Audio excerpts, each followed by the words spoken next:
자, 시청자분들 반갑습니다. 얼음사이다입니다. 오늘은 경제 배경 지식에 도움이 될 만한 얘기를 좀 해보려고 해요. 자, 컴퓨터 업계입니다. 최근에 CPU 전문 설계 기업이었던 인텔이 놀랍게도 그래픽카드, 외장 그래픽카드 시장에 뛰어들 계획이라고 합니다. 이거 확정 난 거예요.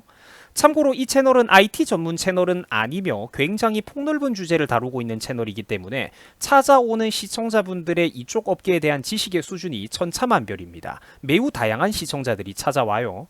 그래서 오늘 이 영상에서는 제가 일반적인 IT 채널하고는 좀 다르기 때문에 아주 기초적인 상식부터 하나하나 풀어나가면서 그러면서도 나중에 가면은 이제 큰 것들 위주로 딱딱 배경 지식만 굵직굵직하게 짚어드리도록 하겠습니다. 아마 컴퓨터 업계를 잘 모르는 나이가 많은 분들이라도 상당한 도움이 될 거라고 제가 자부합니다.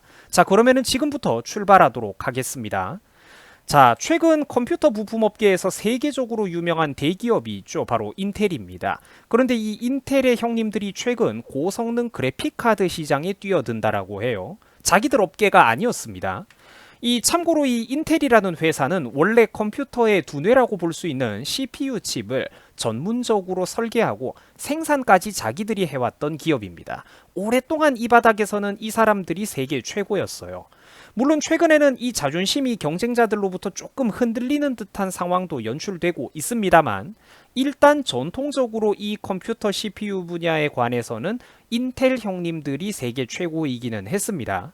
자, 오랜 기간 동안 그 전 세계 가정용 컴퓨터 시장과 기업에서 사용하는 서버용 CPU 시장에 이르기까지 CPU 산업의 거의 모든 분야를 독점하다시피 해왔던 게 바로 이 인텔이라는 대기업입니다.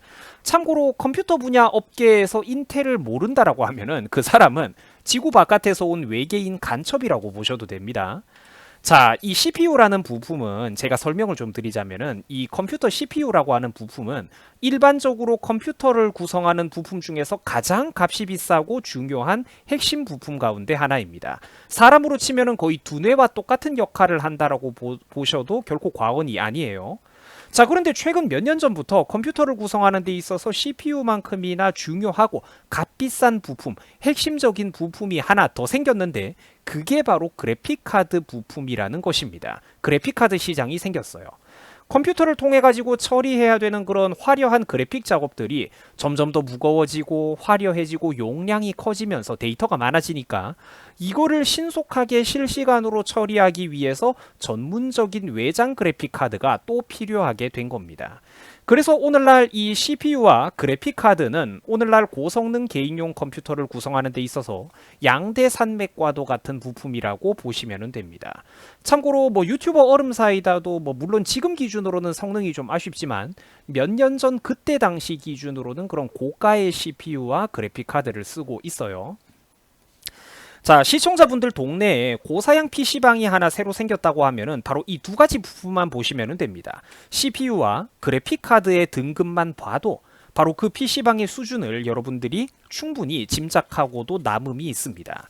자, 그러면은 이제 정리가 좀 될 거예요. 인텔은 바로 그 핵심 부품 가운데 하나인 CPU 칩을 오랫동안 이제 컴퓨터의 CPU 칩을 전문적으로 설계하고 제조해온 잔뼈가 굵은 대기업이었는데 최근에 갑자기 이 형님들이 뭘 잘못 먹었는지 자기들의 전문 분야가 아니라 그래픽카드 시장에 뛰어들겠다라고 선언을 한 거예요. 이제 여러분들 깔끔하게 정리가 될 겁니다.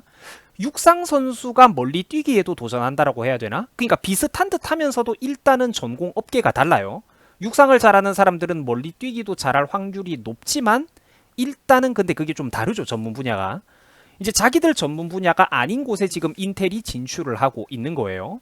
자, 인텔은 한때 컴퓨터 부품 업계에 있어서 독보적인 왕이었습니다. 가장 덩치가 큰 공룡 기업이었어요. 한 5년 전만 하더라도, 불과 5년 전만 하더라도 엔비디아나 AMD 같은 기업들은 과장 살짝 보태가지고 인텔에 비교하면 중소기업에 불과했습니다. 비교조차 안 됐어요. 하지만 최근 산업의 패러다임과 흐름이 좀 바뀌면서 지각 변동이 일어나고 있죠. 컴퓨터 인공지능 기술과 그래픽카드 시장이 계속해서 부각되면서 엔비디아라는 기업이 절대 강자로 업계에서 올라서게 되었습니다. 이 그래픽카드 시장에 관해서는 그러니까 인텔은 원래 CPU 기업이니까 엔비디아하고는 직접적인 경쟁 관계는 아니고 조금 다릅니다만 자, 어쨌든 그래서 이 그래픽카드 시장에 관해서는 엔비디아가 세계 시장 점유율의 80%를 차지하고 있는 절대 강자입니다. 또 AMD 역시 2인자이지만 상당히 뛰어난 제품으로 엔비디아의 이런 최신형 제품인 RTX 3000번대 성능에 놀랍게도 거의 근접하는 성능의 제품을 내놓으면서 맹렬하게 추격을 하고는 있어요. 저 아주 이거를 흥미롭게 바라보고 있습니다. 자, 최근 5년 동안 이 엔비디아라고 하는 그 그래픽카드 회사, 이 얘들은 어마어마한 성장을 했어요. 말씀드렸다시피 이 회사의 가장 핵심적인 사업 분야는 뭐 인공지능과 더불어 가지고 컴퓨터 GPU 칩셋 설계 기술입니다. 그래픽카드를 설계하는 회사예요. 아주 만들기는 잘 만듭니다. 최근 5년 동안 이 회사의 주식이 말도 못하게 성장을 했습니다. 제가 배가 아파요. 5년 전에 투자해가지고 지금까지 갖고 있는 개인 투자자는 솔직히 아마 거의 없을 겁니다. 보통 상당한 이득을 봤더라도 이제 중간에 와 많이 올랐다 이러면서 중간에 팔아버린 분들이 솔직히 많을 거예요. 저도 옛날에 몇 년 전에 샀지만 그 이득을 보고 좋아가지고 이제 일찍 팔아버린 그런 아픔이 있습니다. 자, 한편 2인자인 AMD 역시도 아주 훌륭한 기업인데 지난 5년 동안 주가가 어마어마하게 성장을 했습니다. 이것도 주식을 몇 년 이상 꾸준히 계속 갖고 있는 분들이 있다면 다들 부자가 되셨을 거예요. 5, 6년 전 한때는 이 회사가 망한다라는 소리까지 나올 정도로 주가가 불과 1달러, 우리나라 돈으로 1000원대에 머무르던 시절도 있었는데 어느새 사세를 이렇게 회복을 해버려가지고 최근에는 무려 110달러가 넘는 주가를 자랑하고 있습니다. 단순 계산을 해도 한 주당 우리나라 돈으로 11만원, 12만원이 넘어간다고 볼 수 있죠. 야, 여러분들 생각해보세요. 1000원짜리, 2000원짜리 주식이 10만원이 넘어간다면 도대체 몇 배가 오른 겁니까? 2달러짜리가 110달러가 넘어가면은 단순하게 계산을 해도 지난 5년 동안 주식이 50배가 오른 거죠. 어마어마합니다. 제가 그때 당시에 주식을 샀었지만 안타깝게도 중간에 팔았어요. 최근에 다시 또 탑승을 해가지고 뭐 이렇게 뭐 어느 정도 이익을 보면서 가고는 있는데 좀 마음이 아프더라고요. 자, 참고로 AMD는 특이하게도 그 컴퓨터 CPU와 그래픽카드 칩셋인 GPU를 그러니까 CPU랑 그래픽카드를 둘 다 모두 설계하는 독특한 기업입니다. 굉장히 저는 이걸 흥미롭게 바라보고 있는데 대신 이 회사는 어디에서든지 2인자예요. CPU 시장에서는 오늘의 주인공인 인텔에게 거의 8대2로 지고 있고 그래픽카드 시장에서도 딱 계산하기 편하게 엔비디아에게 거의 8대2로 지고 있다라고 합니다. 물론 자료에 따라서 퍼센트가 조금씩 달라지겠죠. 최근 들어가지고는 두 가지 제품 모두 퀄리티가 근데 굉장히 좋아졌어요. 이 AMD라는 회사는 CPU는 최근 정말로 잘 만들고 있고 거의 세계 최고 수준으로 잘 만들고 있고 그래픽카드 같은 경우에도 지금 1위인 엔비디아를 바싹 쫓아가고 있습니다. 퀄리티가 아주 좋아졌어요. 특히 CPU 시장에서는 인텔의 아성에 한때 밀려가지고 거의 99대 1의 싸움을 하고 있었는데 최근에 그 세계 시장 점유율 1, 2%에 불과했던 시기가 무색하게 20%까지 지금 이렇게 회사를 확장한 그런 상황입니다. 앞으로도 시장 점유율이 올라갈 확률이 높아요. 이미 주가가 많이 올랐다고 해도 그러니까 앞으로의 행보가 계속해서 기대가 되는 그런 회사라고 우리가 볼 수가 있겠습니다. 물론 여러분들이 주식 투자는 항상 조심해서 하세요. 자, 그러면은 이제 컴퓨터 업계를 잘 몰랐던 분들도 오늘 이 영상 한 방에 정리가 되는 게 많을 거예요. 그러니까 그래픽카드 시장은 이런 곳입니다. 세계적으로 훌륭한 기업들이 각축장을 벌이고 있어요. 최근에 그런데 이 CPU 전문 기업이었던 오늘의 주인공 인텔이 갑자기 이 그래픽카드 시장에 도전하겠다 선언을 하고 있는 그런 상황이라는 겁니다. 만만치 않은 사업 분야에 그러니까 전통적인 강자가 지금 끼어든 셈이죠. 다른 업계의 강자가. 자, 그래픽카드 시장은 말씀드렸다시피 엔비디아가 세계 시장의 80%를 장악하고 있고 나머지 약 20% 내외를 플러스 마이너스 AMD가 장악을 하고 있는데 최근 인텔이 지금 갑자기 여기에 자기도 진출하겠다라고 선언을 한 겁니다. 3파전이 벌어지는 거죠. 최근에 외장 그래픽카드 시장은 전례가 없는 독특한 상황 앞에 지금 직면해 있습니다. 과거에는 거의 볼 수가 없었던 현상인데 이른바 가상화폐 채굴 붐 때문입니다. 그 비트코인 같은 것들 말이에요. 이게 간단하게 제가 요약을 해드리자면은 고성능 컴퓨터 부품을 통해 가지고 이제 복잡한 수학적인 계산을 하면은 그 대가로 가상화폐, 코인을 보상받는 구조라고 해요. 자세한 거는 저도 모릅니다. 자, 그런데 어쨌든 그래가지고 그 수학 계산을 하기 위해서 최근에 전 세계적으로 이런 뛰어난 고성능 그래픽 카드들이 전부 다 이 가상화폐 채굴 작업으로 빨려 들어갔습니다. 그러니까 기존의 컴퓨터 게임을 좋아하는 게임 유저들도 전 세계에 진짜 많았었는데, 이 컴퓨터 게임을 좋아해가지고 그래픽 카드를 필요로 하는 사람들도 전 세계에 많았었는데, 갑자기 그것보다도 훨씬 더 큰 가상화폐 수요까지 겹쳐버리니까 이 고성능 그래픽 카드에 대한 수요가 폭발적으로 배 이상 증가를 해버린 반면 공급은 턱없이 부족한 그런 상황이라는 거죠. 이게 해결이 안 되고 있습니다. 자, 물론 깊게 들어가면은 유통 과정에서의 좀 지저분한 잡음이라든지 여러 가지 나쁜 문제들도 많기는 많은데, 일단 우리가 오늘 이 영상에서는 큰 틀에서 보자면은 현재 그래픽카드 시장은 확실히 절대적인 공급량, 생산량 자체가 좀 많이 부족한 것도 사실입니다. 요거는 업계 전문가들도 입을 모으는 사실이고, 해외에서도 실제로 지금 가격의 프리미엄이 많이 붙고 있어요. 자, 이러다 보니까 고성능 그래픽카드는 원래 100만 원에 육박할 정도로 굉장히 비싼 부품이었는데, 럭셔리 부품이었는데, 최근에는 똑같은 제품이 거의 200만 원에 육박할 정도로, 지금 그러니까 거의 2배 이상 그래픽카드의 가격이 이제 전 세계적으로 폭등을 해버린 그런 상황입니다. 물론 우리 한국이 좀 더 비싸다라는 비판은 있어요. 또 이제 이 그래픽카드 업계를 지배하고 있는 회사가 아까 누구라고 했습니까? 세계 시장의 80%를 차지하고 있는 엔비디아였죠. 이 엔비디아가 종종 횡포를 좀 부리고 있습니다. 그래서 그 젠슨 황이라는 회장이 뭐 황 회장, 황가놈 이런 식으로 또 국내 이런 컴퓨터 매니아들에게 좀 비판도 받고 있어요. 그러다 보니까 사람들은 이번에 인텔이 그래픽카드 시장에 진출하는 상황을 두고 어쨌든 경쟁 업체가 지금 늘어나고 있으니까 인텔이 여기에 지금 도전을 선언했으니까 일단 이것 자체는 기쁜 일이라고 사람들이 기대감을 걸고 있는 그런 상황입니다. 경쟁이 있으면 가격이 내려가기 마련이니까요. 자, 한때 컴퓨터 업계의 절대적인 강자였던 인텔은 지난 몇 년 동안 전문 경영인 하나가 잘못 들어와가지고 투자와 연구 개발을 소홀히 하고 회사 주력 사업 파트를 제대로 설정하지 못하는 바람에, 그러니까 회사의 성장이 급격하게 내리막을 이제 걸어버리고 말았습니다. 꺾여버리고 말았어요. 그래서 지난 2017년에 본격적으로 영입한 인재가 누구냐? 바로 지금 보고 계신 라자 코두리라는 사람입니다. 이 사람은 그러니까 무능한 사람이 절대로 아니고, 그 무능한 CEO가 아니고 굉장히 똑똑한 사람이에요. AMD의 수석 부사장을 지냈고 수석 설계자까지 지냈던 사람인데, 거의 뭐 전 세계 손꼽히는 업계 최고 전문가 중에 한 사람인데, 이 사람이 최근에 인텔로 자리를 옮겨가지고 인텔 비주얼 컴퓨팅 부문에서 수석 부사장 겸 수석 설계자로 선임이 된 인물입니다. 벌써 들어온 지 몇 년이 됐죠. 컴퓨터 업계를 패러디한 해외 유머 자료 같은 거를 보면은 이제 요즘 사실상 이 사람이 인텔의 대표처럼 나오는 아주 그런 재미있는 모습도 막 확인할 수가 있습니다. 막 이 사람 얼굴이 합성돼가지고 광선검을 들고 막 컴퓨터 업계와 싸움을 벌이고 그래요. 자, 인텔은 원래 내장 그래픽은 만들고 있었습니다. 또 노트북 그래픽 칩셋 정도는 만들어 오던 회사예요. 아주 이 바닥에 이해도가 없는 거는 아닙니다. 그 CPU, 이 내장 그래픽이라는 거는 이제 고성능 외장 그래픽하고는 조금 다른 분야인데, CPU 안에 그래픽 담당 기능이 추가가 되어 있는 형태예요. 그러니까 이게 이것만으로도 사실 인텔이 자랑하는 어떤 고성능 CPU, 내장 그래픽이 탑재된 고성능 CPU 하나만 가지고도 일반적인 사무 작업이나 간단한 동영상 감상 정도는 큰 문제가 없는데, 자, 본격적인 고사양 게임, 묵직한 전문적인 그래픽 작업을 하기에는 이 내장 그래픽만으로는 한계가 많다라는 거죠.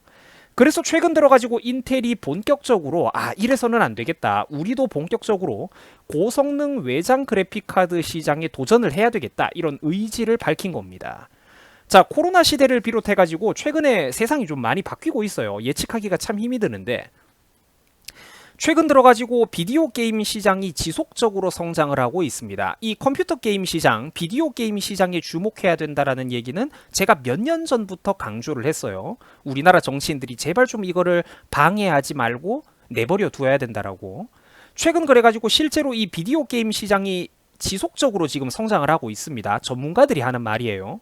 인텔도 여기에 발을 맞춰가지고 이제 회사의 새로운 먹거리를 창조하겠다라고 도전을 하고 있는 겁니다. 그래서 이 CPU 전문 기업이었던 인텔이 고성능 그래픽 카드 라인업으로 내놓은 게 다음과 같아요. 요 첫 번째 제품의 코드 네이밍이 아주 재미있는데 알케미스트라고 합니다. 알케미스트. 굉장히 좀 낭만적인 영어 단어죠. 연금술사를 말합니다. 중세시대에 각종 화학 재료를 합쳐가지고 황금을 만들어 보겠다라는 꿈을 꿨던 그 낭만적인 사람들 말이죠. 자, 물론 인간이 금을 만들어내는 거는 실제로 불가능했습니다만 그때 당시 유럽 사람들은 이 연금술이라는 욕심을 통해 가지고 대신에 화학, 현대 화학에 대한 기초 지식을 많이 쌓을 수가 있었어요.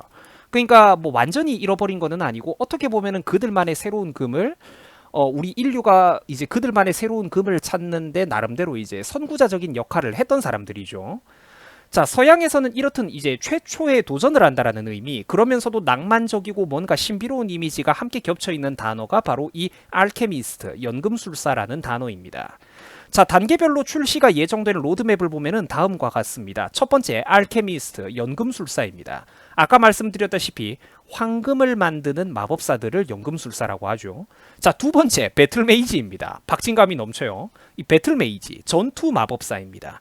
마법사는 마법사인데 연구실에 틀어박힌 이론가가 아니라 실질적으로 이 판타지스러운 전장에 나가가지고 실용적인 공격 마법을 능숙하게 구사하는 뭔가 이론과 실전이 잘 조화되어 있는 그런 베테랑의 이미지를 풍기는 단어입니다. 판타지 장르에 아주 많이 등장하는 재미있는 표현이에요. 자, 그리고 세 번째는 셀레스티얼입니다. 이것도 서구권 창작물에서는 아주 많이 등장하는 단어인데 어떤 우주 전체를 의미한다라고 해요. 그 밤하늘의 별자리, 행성들의 위치 같은 것 말이죠. 굉장히 스케일이 커집니다. 자, 그리고 네 번째는 드루이드입니다. 이 드루이드라는 단어를 모르는 분들이 많을 텐데 고대 서양 사회에서 켈트족의 어떤 성직자를 일컫던 말이에요. 그러니까 이 성직자라고 해도 여러분들이 기독교를 생각하시면 안 됩니다. 교황이나 추기경처럼 체계적인 거대 문명의 어떤 그런 성직자가 아니고 각 잡힌 그런 성직자가 아니고 뭔가 원시적이면서도 신비로운 뭔가 주술사 같은 느낌의 그런 고대 부족 국가의 성직자를 드루이드라고 했었어요. 그 부족의 성직자. 자, 설명하자면은 이 드루이드는 대충 이런 이미지예요. 막 동물과 대화를 할 수 있고 호랑이나 곰 같은 맹수를 자유자재로 부하처럼 다루고 뭐 그런 판타지적인 이미지가 덧대 있는 어떤 원시 부족 사회의 마법사, 주술사 같은 느낌입니다. 자, 그러니까 이거를 보면은 인텔이 게임 그래픽 카드 시장에 아주 이 양반들이 작정하고 덤벼드는구나. 뭐 이런 거를 우리가 어느 정도 느껴볼 수가 있어요. 자, 그래가지고 인텔이 내놓는 첫 번째 그래픽 카드가 뭐라고 했죠? 알케미스트, 연금술사라고 했습니다. 그러면은 이 알케미스트, 연금술사 시리즈는 도대체 언제 나오느냐? 내년에 나온다라고 해요. 그리고 인텔의 그래픽 카드 알케미스트의 물량은 6나노밀리미터의 공정으로 아주 미세 공정, 뭐 오늘날 거의 뭐 세계 최첨단에 있는 그런 미세 공정인데 요 6나노밀리미터 공정으로 생산 물량의 전량이 대만의 TSMC에 맡겨진다라고 합니다. 또한 컴퓨터용 GPU 칩셋인 폰테베키오 역시 슈퍼컴퓨터용 GPU 칩셋인 폰테베키오 역시 이제 대만의 TSMC를 통해 가지고 5나노밀리 공정으로 만들어질 계획이라고 해요. 자, 안타깝게도 삼성은 이 일감 수주 경쟁에서 일감을 따내지를 못했습니다. 그래서 삼성은 지금 현재 이 파운드리 경쟁 업계에서 대만의 TSMC에게 좀 많이 밀리고 있는 안타깝고 눈물겨운 상황입니다. 제가 이래가지고 몇 년 전부터 한국의 정치인들이 제발 좀 반도체 산업에 대해서 최소한의 기초적인 상식도 쌓고 절대로 삼성과 국내 기업들, 반도체 기업들을 방해해서는 안 된다라는 주장을 했었는데 참 안타깝죠.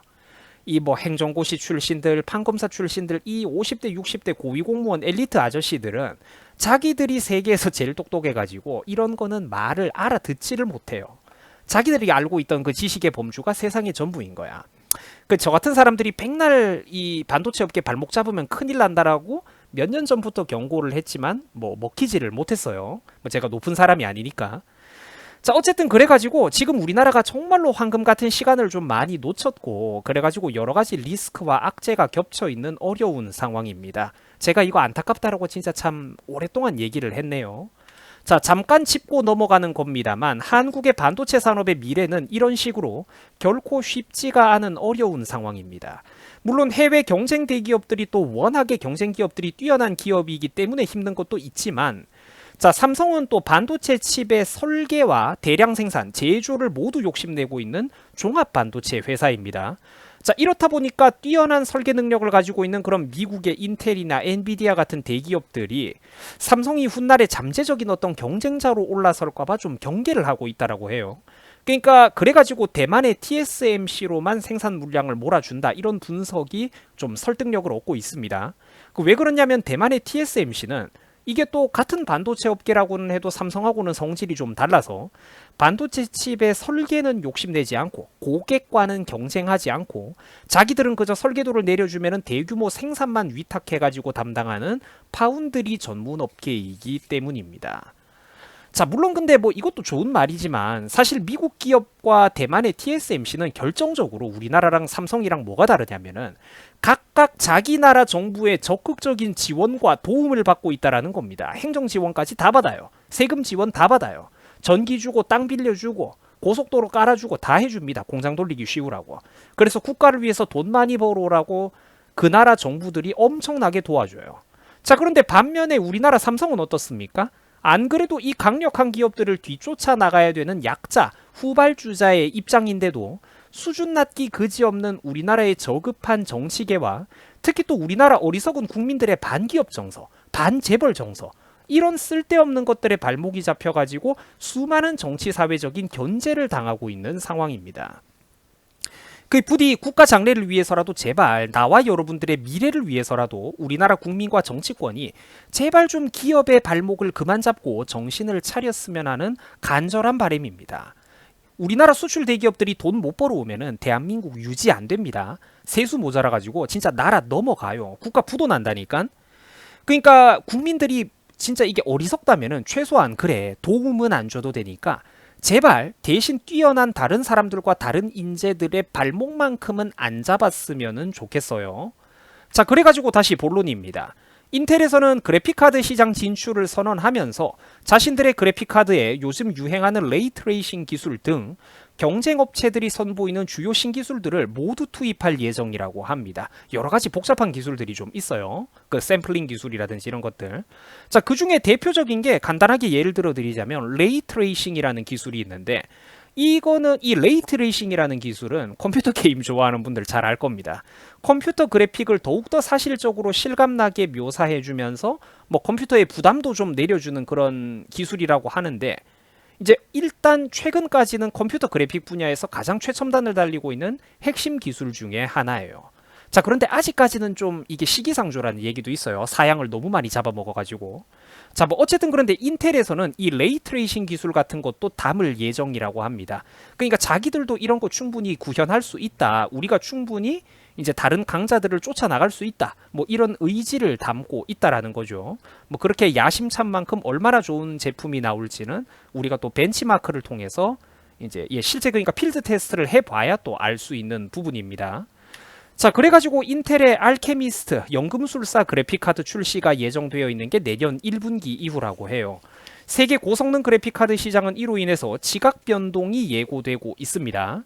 아까도 제가 한 2번 정도 설명을 드렸지만 현재 전 세계 그래픽카드 시장은 엔비디아가 80%를 차지하고 있고 AMD가 뭐 대략 한 20% 정도를 플러스 마이너스로 차지하고 있다라고 하는데 그러니까 이게 지금 사실상 두 개 미국 기업이 세계 시장 전체를 나누고 있는 그런 상황이에요. 인텔은 지금까지 이 업계에 없었습니다.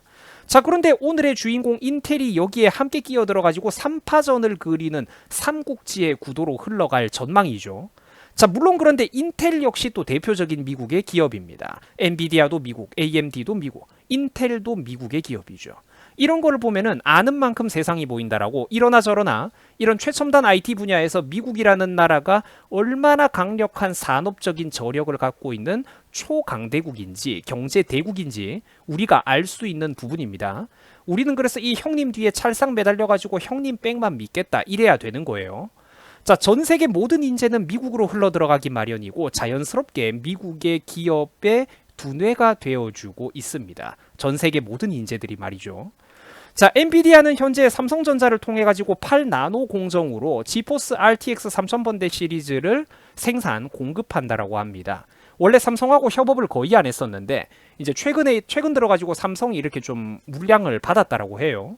그러니까 부디 삼성이 이를 통해 가지고 좀 노하우도 쌓고 세계적으로 이런 어떤 품질과 경쟁력, 대량 생산 능력을 좀 인정받아 가지고 대만 TSMC의 물량을 좀 많이 빼들어 올 수 있으면은 참 좋겠습니다.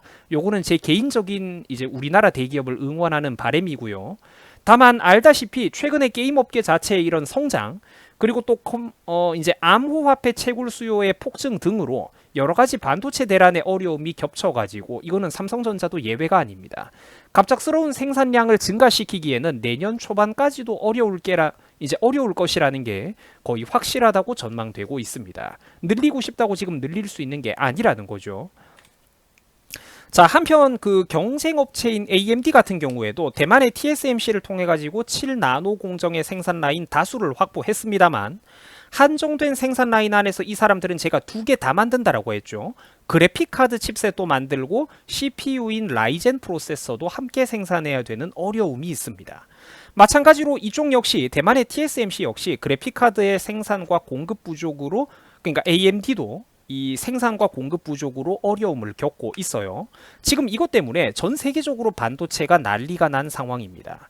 자, 한편 인텔이 내놓는 그래픽 카드의 경우 아마 최고 성능 제품군에서 경쟁하기는 현실적으로 좀 어렵지 않겠나라고 보는 시선이 많아요. 아직까지는 노하우가 많이 부족하겠죠. 그러나 중간 이상급의 제품, 어떤 가장 많이 팔리는 그런 중3급 제품, 또 메인스트림급 제품군에서 엔비디아나 AMD 대비 좀 더 낮은 가격만 잘 형성을 한다면 거기서 이제 충분한 경쟁력을 확보할 수 있지 않겠냐, 이렇게 보는 사람들이 많은 상황입니다. 예를 들자면은 뭐 국산차에 비유를 했을 때 모든 국민들이 제네시스만 타는 건 아니죠. 각자 형편에 따라 가지고 소나타를 많이 타는 사람도 있고 그랜저를 많이 타는 사람도 있으니까 요 메인스트림 중간급이나 혹은 그 이상의 제품에만 집중을 해서 경쟁력 있는 가격에 이제 제품을 내놓으면 이제 충분히 한번 해볼 만하다, 뭐 이렇게 시장을 일부 이렇게 장악할 수가 있다, 뭐 요렇게 사람들이 보고 있습니다. 자, 어쨌든 일반 컴퓨터 사용자들 입장에서는 경쟁이 치열해지는 거는 무조건 반가운 소식입니다. 저는 당연히 이거를 좋게 받아들이고 있어요. 한 업체가 컴퓨터 부품 시장을 오랫동안 독점해버리면은 가격은 비싼데 성능은 눈꼽만큼만 올라가는 그런 상황이 연출되기 때문이에요. 아이러니하게도 이런 독과점의 폐해는 누가 제일 잘 보여줬느냐? 지난 10년 동안 오늘 이 영상의 주인공이었던 인텔이 여실히 보여줬습니다. CPU 시장의 세계 1인자 자리에 너무 만족을 하면서 이제 신제품 연구 개발을 소홀히 하고 이제 14나노밀리미터에 너무 오랫동안 머무르면서 좀처럼 새로운 차세대 미세 공정으로 접어들지를 못했어요. 요즘 들어가지고 인텔의 주가가 부진하고 다른 업체들한테 따라잡히고 시가총액 규모가 쪼그라드는 이런 이유가 바로 그것 때문입니다. 한때 자기들에게 상대도 안 됐던 AMD에게 CPU 시장, 전 세계 CPU 시장을 20%나 야금야금 뺏기고 내줬던 이유가 바로 그 연구 개발을 소홀히 하고 1등으로서 그 승자의 혼미에 오랫동안 취해 있었기 때문이에요. 자, 그래서 이렇게 오늘 여러분들에게 컴퓨터 분야의 그런 경제 배경 지식을 함께 한번 알아봤습니다.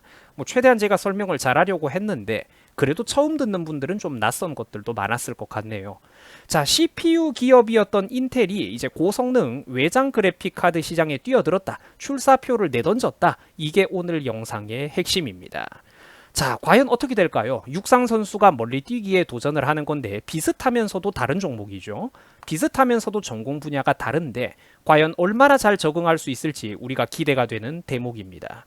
자, 여러분들 시청해 주셔가지고 정말로 감사드립니다. 영상이 도움이 되셨던 분들이라면은 그 엄지손가락 좋아요 한번 꾹 눌러주시고 구독도 눌러주시고 유튜버한테 이렇게 여러분들에게 최대한 많은 거를 알려드리려고 유튜버가 많은 노력을 하고 공부도 많이 하고 있습니다. 응원 좀 많이 해주시고 좋아요 한번 꾹 눌러주세요.